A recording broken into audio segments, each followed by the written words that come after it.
Hello, welcome.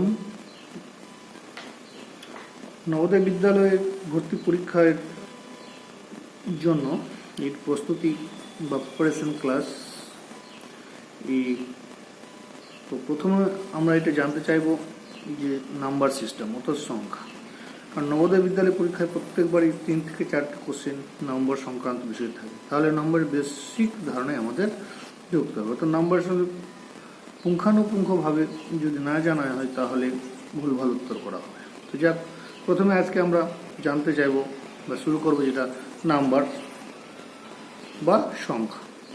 এখানে number হচ্ছে কি, প্রথমত জানবো নাম্বার।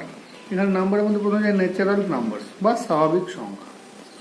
যে ন্যাচারাল নাম্বারস হচ্ছে কি 1 2 3 4 5 6 7, এই যে আমরা যেগুলো লিখে থাকি এগুলো হচ্ছে সবই ন্যাচারাল নাম্বার বা প্রাকৃতিক সংখ্যা বা স্বাভাবিক সংখ্যা। অর্থাৎ ন্যাচারাল নাম্বারস হয়ে গেল কি, ন্যাচারাল নাম্বারস আর কাউন্টিং নাম্বারস। তাহলে 1 2 3 4 5 6 7 8 যতগুলো আছে সবই হচ্ছে ন্যাচারাল নাম্বার। যাক, এই ন্যাচারাল নাম্বারের পরে আমরা চলে যাবো কি পূর্ণ সংখ্যা বা হোল নাম্বার। এবার দেখো ন্যাচারাল নাম্বার, এবার হোল নাম্বার। এবার হোল নাম্বার হচ্ছে সেই সমস্ত নাম্বার, যতগুলো ন্যাচারাল নাম্বার আছে ন্যাচারাল নাম্বার সমস্ত হচ্ছে হোল নাম্বার। সব ন্যাচারাল নাম্বার বা স্বাভাবিক সংখ্যা হয়ে গেল পূর্ণ সংখ্যা।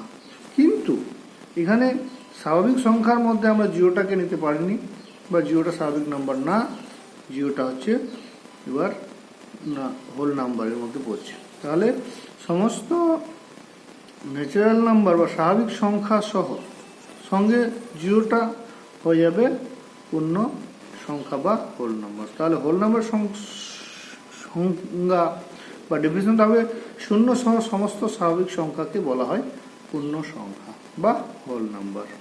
তাহলে হোল নাম্বার হলো কি, হোল নাম্বারস আর all natural numbers together with zero. তো এই জিরো হচ্ছে ক্ষুদ্রতম পূর্ণ সংখ্যা। তাহলে জিরো হয়ে গেল ক্ষুদ্রতম পূর্ণ সংখ্যা। তাহলে আমাদের সংখ্যার মধ্যে দুটো জিনিস জানতে পারলাম, হলো ন্যাচারাল নাম্বার, একটা হলো হয়ে গেল হোল নাম্বার, অর্থাৎ স্বাভাবিক সংখ্যা আর পূর্ণ সংখ্যা। এই স্বাভাবিক সংখ্যা আর পূর্ণ সংখ্যার মধ্যে আমরা একটা এখানে পার্থক্যের মধ্যে আমরা পেলাম কি, শূন্য হচ্ছে পূর্ণ সংখ্যা কিন্তু স্বাভাবিক সংখ্যা না। যাক, এবার আমরা জানবো নাম্বারের ধরনের মধ্যে একটা জিনিস, যেটা হচ্ছে জোড় নাম্বার আর বেজোড় নাম্বার। যাক, এই জোড় নাম্বার কি, বেজোড় নাম্বার। কারণ জোড় নাম্বার যেটাকে ইংরেজিতে বলছে ইভেন্ট নাম্বার। অর্থাৎ জোড় নাম্বার হচ্ছে সেই সমস্ত সংখ্যা যেগুলো 2 দ্বারা ভাগ যায়। যতগুলো আমরা নাম্বার 1 থেকে শুরু করে লিখি, যে যত হোক যেগুলো 2 দ্বারা ভাগ যাবে সব সংখ্যাগুলোই হবে জোড় সংখ্যা।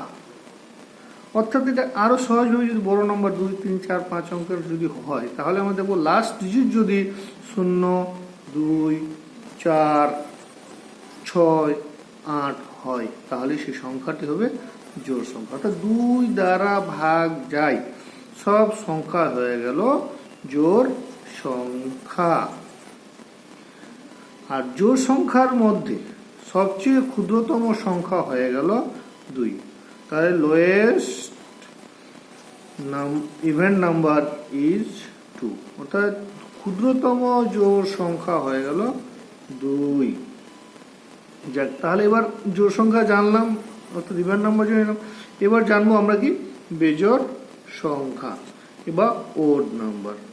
তাহলে কথাটার মধ্যে বুঝতে পারলাম যে জোড় মানে 2 দিয়ে ভাগ যাবে, তাহলে বেজোড় মানে যেটা 2 দিয়ে ভাগ যাবে না। তো 2 দিয়ে ভাগ যায় না এমন সংখ্যা হয়ে গেল বেজোড় সংখ্যা।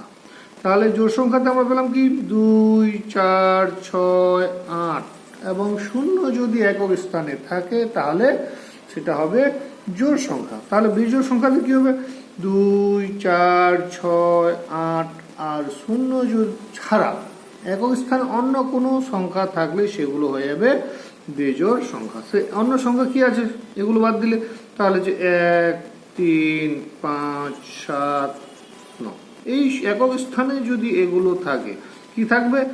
1 থাকবে, 3 থাকবে, 5 থাকবে, 7 থাকবে এবং 9 থাকবে। যদি এগুলো একক স্থানে থাকে তাহলে এগুলো হয়ে যাবে বেজোড় সংখ্যা।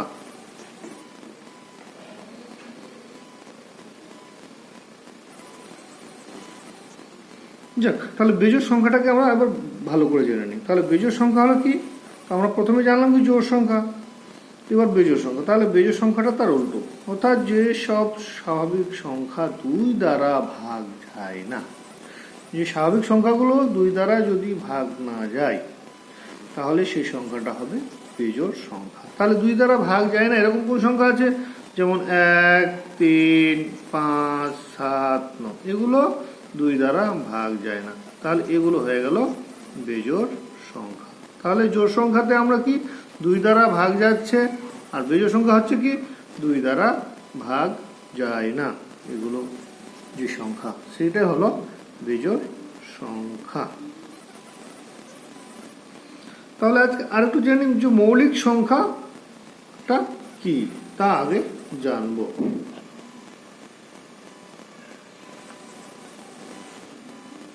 তাহলে এবার আমরা জেনে নিই মৌলিক সংখ্যা বা প্রাইম নাম্বার।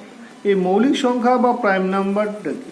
তাহলে মৌলিক সংখ্যা হলো 1-এর চেয়ে বড় একটি স্বাভাবিক বা প্রাকৃতিক সংখ্যা যার 1 এবং ওই সংখ্যা ছাড়া অন্য কোনো সংখ্যা উৎপাদক থাকবে না। অর্থাৎ মৌলিক সংখ্যা হলো 1-এর চেয়ে বড় একটি প্রাকৃতিক বা স্বাভাবিক সংখ্যা যা 1 এবং ওই সংখ্যা অর্থাৎ নিজেই সংখ্যা, যে সংখ্যাটার কথা বলা হচ্ছে, সংখ্যা ছাড়া অন্য কোনো সংখ্যা দ্বারা ভাগ যায় না বা ধনাত্মক ভাজক নেই। তাহলে 1 এবং ওই সংখ্যা ছাড়া যে সংখ্যাটা ভাগ যায় না সেই সংখ্যাটা হয়ে গেল মৌলিক সংখ্যা, যেটাকে প্রাইম নাম্বার বলা হচ্ছে।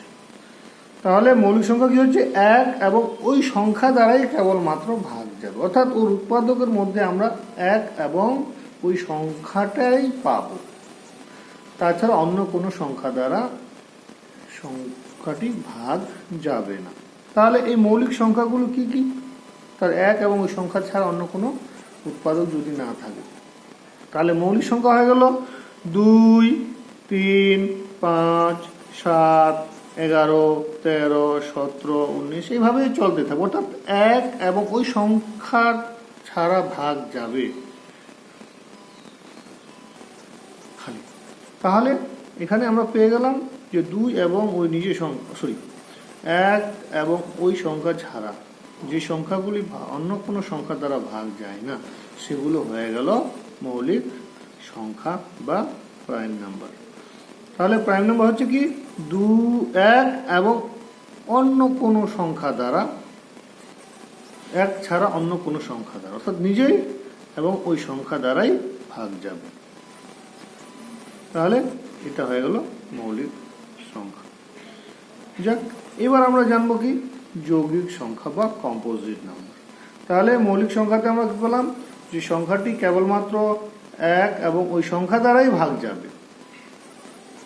আর যৌগিক সংখ্যার ক্ষেত্রে তাহলে কি হবে? 1 এবং ওই সংখ্যা ছাড়া আরো কোনো যদি উৎপাদক থেকে থাকে ওই সংখ্যার মধ্যে তাহলে সেই সংখ্যাটা হয়ে গেল যৌগিক সংখ্যা। তাহলে যৌগিক সংখ্যাটা কিভাবে বলতে পারবো? যে সমস্ত ধনাত্মক সংখ্যা বা যে সমস্ত ধনাত্মক পূর্ণ সংখ্যা বা সংখ্যাই বলি আমরা, যার দুটির বেশি সংখ্যা দ্বারা ভাগ যায়। দুটির বেশি এই জন্য বলছি, যেমন মৌলিক সংখ্যার ক্ষেত্রে কি হলো 1 দ্বারা ভাগ যাবে আর ওই সংখ্যার দ্বারা ভাগ যাবে। এবার এই দুটো বাদ দিয়ে যদি অন্য কোনো সংখ্যা দ্বারা ভাগ যায় তাহলে সেই সংখ্যাটা হয়ে গেল যৌগিক সংখ্যা। এটা আর একটু ভালো করে যদি বলা যায় তাহলে যৌগিক সংখ্যা হলো কি এমন একটি সংখ্যা যা 1 এবং নিজে ছাড়া অন্য সংখ্যা দ্বারাও ভাগ যাবে, 1 এবং ওই সংখ্যা বাদ দিয়ে অন্য কোনো সংখ্যা দ্বারা ভাগ যাবে। তাহলে এর উৎপাদক সংখ্যা দুটোর বেশি হবে। তাহলে যৌগিক সংখ্যার উৎপাদকের সংখ্যা দুটোর বেশি হবে। তাহলে কয়েকটি যৌগিক সংখ্যা যেমন আমরা ছোটগুলো জেনে নিই। তাহলে সবচেয়ে ছোট যৌগিক সংখ্যা হয়ে গেল 4, তারপরে 6, 8, 9, 12, 15, 14 এইভাবে সংখ্যাগুলো চলতেই থাকবে যতগুলো আছে। অর্থাৎ 2টির বেশি উৎপাদক থাকলেই সেই সংখ্যাটা হয়ে যাবে যৌগিক সংখ্যা। অর্থাৎ 1 এবং ওই সংখ্যা ছাড়া অন্য কোনো উৎপাদক থাকবে বা অন্য কোনো সংখ্যা দ্বারা সংখ্যাটি ভাগ যাবে। তাহলে এখানে এই সংখ্যার মধ্যে কয়েকটি গুরুত্বপূর্ণ জিনিস আমাদের মনে রাখতে হবে। যেমন 1 হলো ক্ষুদ্রতম প্রাকৃতিক বা স্বাভাবিক সংখ্যা। তাহলে 1 is the lowest natural number. তাহলে 0 কোনো স্বাভাবিক সংখ্যা না, 0 হলো একটি কি পূর্ণ সংখ্যা, এটি স্বাভাবিক সংখ্যা না, এটি হোল নাম্বার। তারপরে হলো ক্ষুদ্রতম সংখ্যা হয় যৌগিক সংখ্যা, ক্ষুদ্রতম যৌগিক সংখ্যা 4। আর তার মধ্যে আরো মজার জিনিস হচ্ছে 1 মৌলিক সংখ্যাও নয় আর যৌগিক সংখ্যাও নয়। যাক, আজকের ক্লাসে আমরা এটুকু জানলাম। এর পরবর্তীতে এখান থেকে কতগুলো প্রশ্ন আমরা প্র্যাকটিস করার চেষ্টা করব। এর পরবর্তীতে অবশ্যই কন্টিনিউয়াস চলতে থাকবে আমাদের এই ক্লাস।